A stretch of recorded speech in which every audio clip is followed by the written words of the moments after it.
মাহে রমজানের ইতিহাস, ফজিলত, আমল সম্পর্কে আজকে আমরা কিছু কথা বলবো ইনশাআল্লাহ। মাহে রমজান আমাদের চলে আসছে, হতে পারে আর একদিন, তারপরে মাহে রমজান শুরু হয়ে যাবে। আল্লাহ পাক রব্বুল আলামিন এই রোজা মুসলিম জাতির উপর ফরজ করেছেন। ইসলামের মধ্যে 5টি বিধান আছে: কালিমা, নামাজ, রোজা, হজ, যাকাত।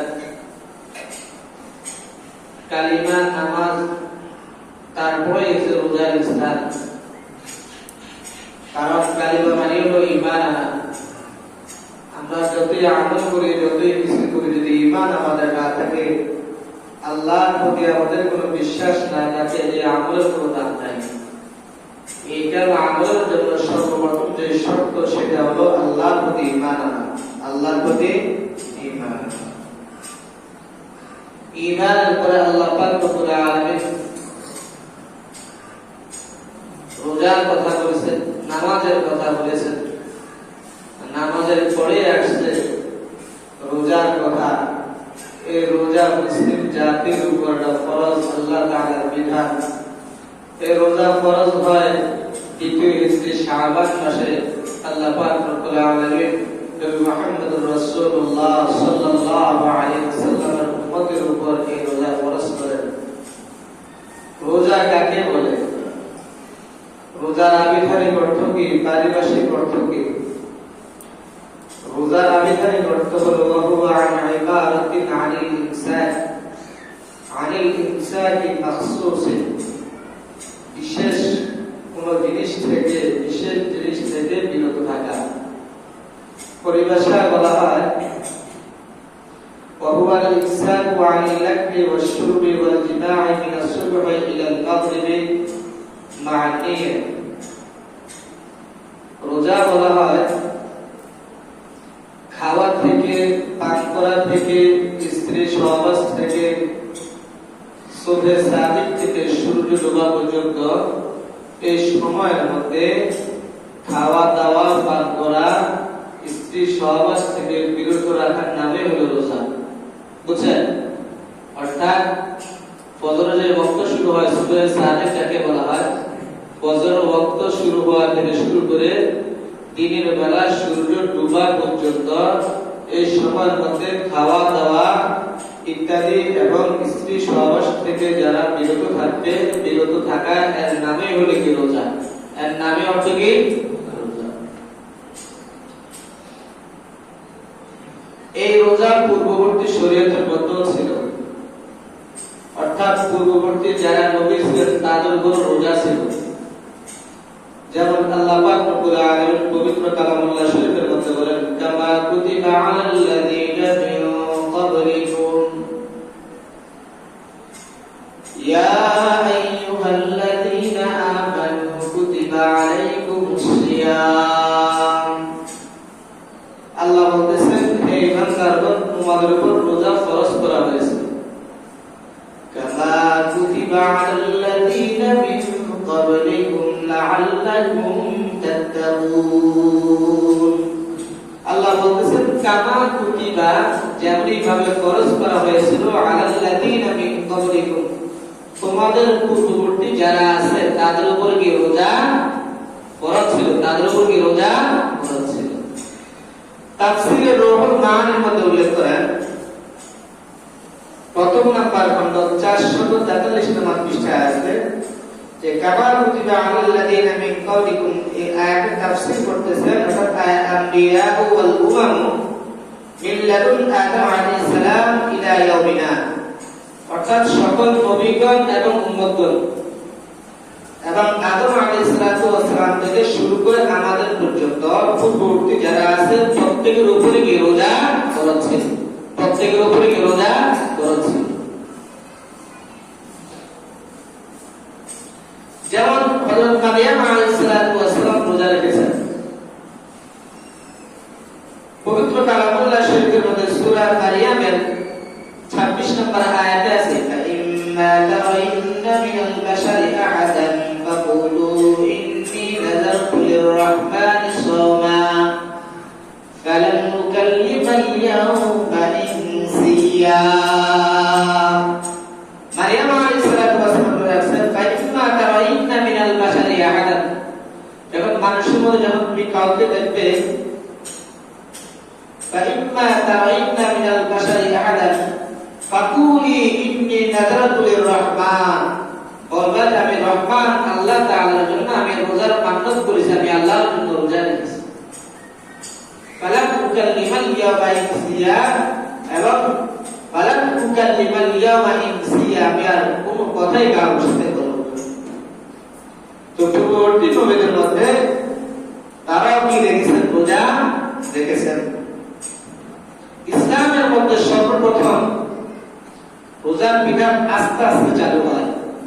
প্রথম ছিল নফল, তারপর আস্তে আস্তে ফরজের দিকে আসে। আগের জামানায় রোজা রাখা হতো এই সিস্টেমে যে রাত্রেবেলা যে ব্যক্তি ঘুমিয়ে যায় রাত্রে ঘুমানোর পর থেকে পরের দিন সূর্য ডোবা পর্যন্ত তার রোজা ছিল। পরের দিন সূর্য ডোবা পর্যন্ত তার কি ছিল? মনে করেন রাত্রেবেলা কি করছে, কাকে করে খাওয়া দাওয়া করছে, কোন ব্যক্তি ঘুমিয়ে গেল, কোন ব্যক্তি এর ঘুমানোর পর থেকে রাত আবার সজাবেলা রোজার কোনো বিধান ছিল না। তার ঘুমের পর থেকে পরের দিন সূর্য ডোবা পর্যন্ত মানুষের কি ছিল? রোজা ছিল।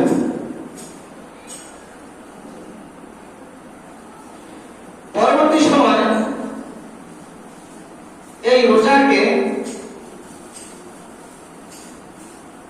আল্লাহ রাসূল সাল্লাল্লাহু আলাইহি ওয়াসাল্লামের জামানায় এই রোজা আস্তে আস্তে এটা সহজ করে দেন দুই সাহাবীর ঘটনায়। কয় সাহাবী? দুই সাহাবীর ঘটনা উল্লেখ করেন।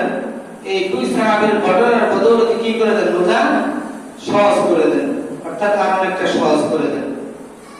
তো প্রথম যে রোজা আল্লাহ রাসূল সাল্লাল্লাহু আলাইহি ওয়াসাল্লাম আইয়ামে বীজের রোজা রাখতেন। প্রথমে কিসের রোজা রাখতেন? প্রতি মাসে 3টা রোজা রাখতেন। কয়টা রোজা রাখতেন? 3টা রোজা। আল্লাহ রাসূল রাখতেন, সাহাবাদেরকে আদেশ করেন নাই, আল্লাহ রাসূল নিজে রোজা রাখতেন। আন্না সালামাত ক্বালাত কানা রাসূলুল্লাহ সাল্লাল্লাহু আলাইহি ওয়াসাল্লাম ইয়াসুমু মিন কুল্লি শাহরিন সালাসাতা আইয়াম। নাসাই শরীফের 2365 নম্বর হাদিসের মধ্যে উল্লেখ আছে, হযরত উম্মে সালামা রাদিয়াল্লাহু তাআলা আনহা তিনি বলেন যে আল্লাহ রাসূল সাল্লাল্লাহু আলাইহি ওয়াসাল্লাম মাসে 3টা রোজা রাখতেন। কয়টা রোজা রাখতেন? 3টা রোজা রাখতেন।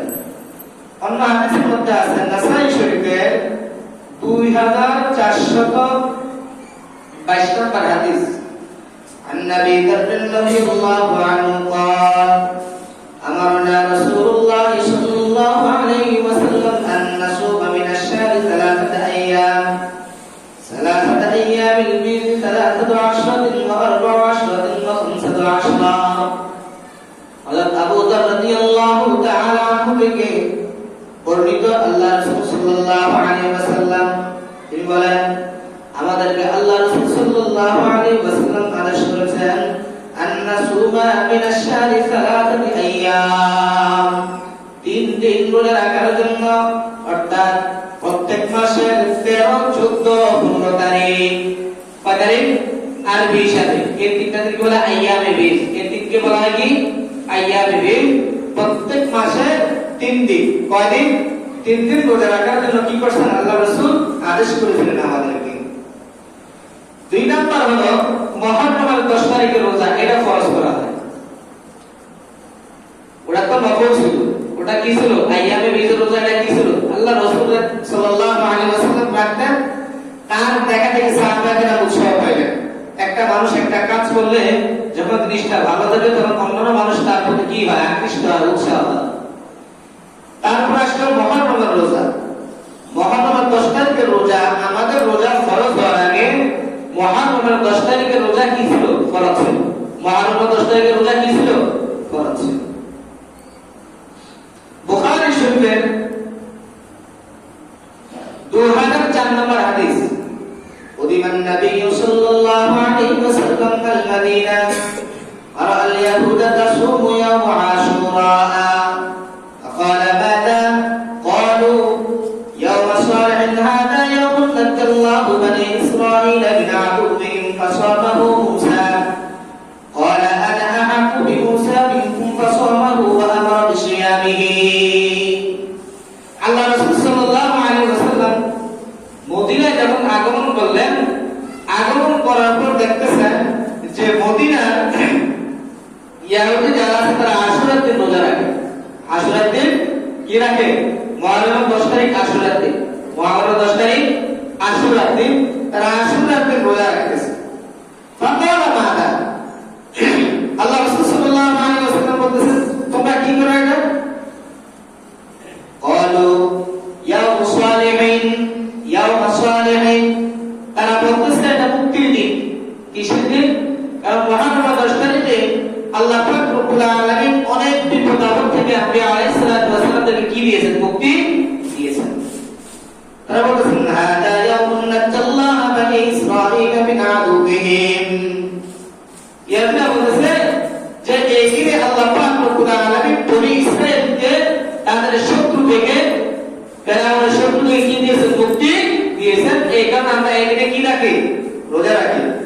ফাসাবাহু মুসা, এদিকে মুসা আলাইহিস সালাম বলে রাখেছেন ক্বালা, আল্লাহ রাসূল সাল্লাল্লাহু আলাইহি ওয়াসাল্লাম বলেন আনা আহাব্বু বিমুসা মিনকুম, আমি তোমাদের থেকে মুসার অধিক অগ্রগামী, আমি তোমাদের থেকে মুসার কাছে অধিক অগ্রগামী। ফাসাবাহু ওয়া আমারা বিসিয়ামিহি, আল্লাহ রাসূল সাল্লাল্লাহু আলাইহি ওয়াসাল্লাম মুহররমের রোজা রাখছেন এবং সাহাবায়ে কেরাম যারা ছিলেন তাদেরকে রোজা রাখার আদেশ দিয়েছেন। তা আমাদের রোজা ফরজ হওয়ার আগে মুহররমের রোজা রাখা ছিল কি ফরজ? মুহররমের রোজা রাখা ছিল কি ফরজ? 3 নাম্বার, তারপরে চলে আসে রমজানের রোজা। আল্লাহ সরাসরি কোরআন শরীফে আয়াত নাযিল করেন হিজরির দ্বিতীয় বছর শাবান মাসে রোজা ফরজ হয়। হিজরিতে শাবান মাসে কি হয়? রোজা ফরজ হয়। বিধান শাবান মাসে আসে। ইয়া আইয়ুহাল্লাযীনা আমানু কুতিবা আলাইকুমুস সিয়াম কামা কুতিবা আলাল্লাযীনা মিন ক্বাবলিকুম লাআল্লাকুম তাত্তাকুন। আল্লাহ বলেন হে ঈমানদারগণ, তোমাদের উপর রোজা ফরজ করা হয়েছে যেমনি ভাবে তোমাদের পূর্ববর্তী যারা ছিল তাদের উপর রোজা ফরজ করা হয়েছিল। ব্যাখ্যা বলা হয়েছে। তা আগের জামানার রোজা কিভাবে শুরু হয়েছিল? যে তারা সন্ধ্যাবেলা ঘুমানোর পরে কি তাদের রোজা শুরু হয়ে যেত, অর্থাৎ রাতের অংশটাকে রোজার অংশ ধরা হতো। পরের দিন অর্থাৎ মাগরিব পর্যন্ত তাদের রোজা ছিল। পরের দিন মাগরিব পর্যন্ত তাদের কি ছিল? রোজা ছিল। এই রোজাকে সহজ করা হয় দুইজন ব্যক্তির ঘটনায়, দুইজন ব্যক্তির ঘটনা।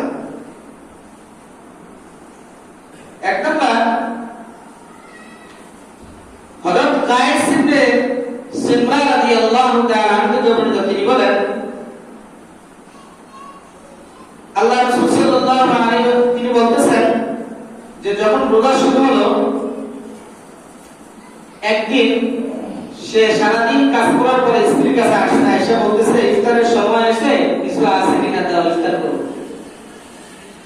স্ত্রী বলতেছে ঘরের মধ্যে তেমন কিছু না ইফতারে দেওয়ার জন্য, আপনি একটু রেস্ট নেন, আমি দেখি কিছু পাই কিনা আপনার জন্য। স্ত্রী গেলেন, যাওয়ার পরে কোনো কিছুই খুঁজে পেলেন না। আয়সা দেখতেছেন যে তিনি ঘুমায় গেছেন, তিনি ঘুমায় গেছেন। পরের দিন তিনি দুপুরবেলা অজ্ঞান হয়ে গেছেন। পরের দিন তিনি দুপুরবেলা কি হয়ে গেছেন?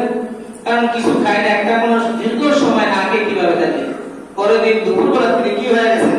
অজ্ঞান হয়ে গেছেন।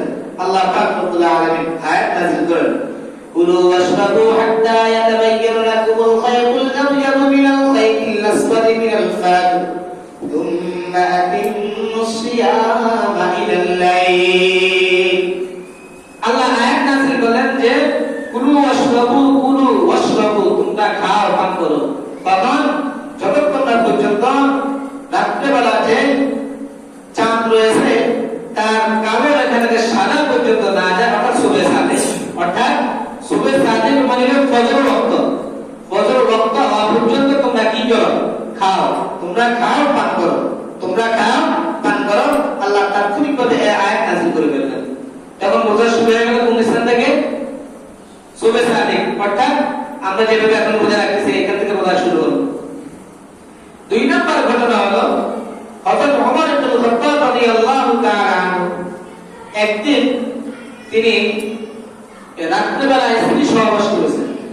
এখন স্ত্রী সহবাস তো নিষেধ ছিল, নিষেধ না, কারণ যেহেতু রাত্রিবেলা রোজা শুরু হয়ে যেত। তখন ওমর রাদিয়াল্লাহু তাআলা আনহু আল্লাহ রাসূল সাল্লাল্লাহু আলাইহি ওয়াসাল্লামের কাছে গিয়ে এই কথা বললেন। তখন আল্লাহ পাক রব্বুল আলামিন আয়াত নাযিল করেন, ওয়াহিল্লা লাকুম লাইলাতাস সিয়ামির রাফাতু ইলা নিসাইকুম হুন্না লিবাসুল লাকুম ওয়া আনতুম লিবাসুল লাহুন্না। আল্লাহ আয়াত নাযিল করলেন যে তোমাদের মধ্যে লাইলাতাস সিয়ামির রাফাতু ইলা নিসাইকুম, তোমাদের স্ত্রীদের সাথে তোমরা রোজার রাতে স্ত্রী সহবাস করতে পারবা। এই আয়াত কি হয়ে গেল? নাযিল হয়ে গেল। তখন কি হলো যে সন্ধ্যার সময় যে মানুষ ঘুমিয়ে যায় তাহলে কোনো সমস্যা নাই, সে উঠে সবকিছু খাইতে পারবে সুবে সাদিক পর্যন্ত, খাওয়া দাওয়া করতে পারবে, বিভিন্ন ধরনের কাজ করতে পারবে, স্ত্রী সহবাস ইত্যাদি যা কিছু সবকিছু করতে পারবে, কোনো বাধা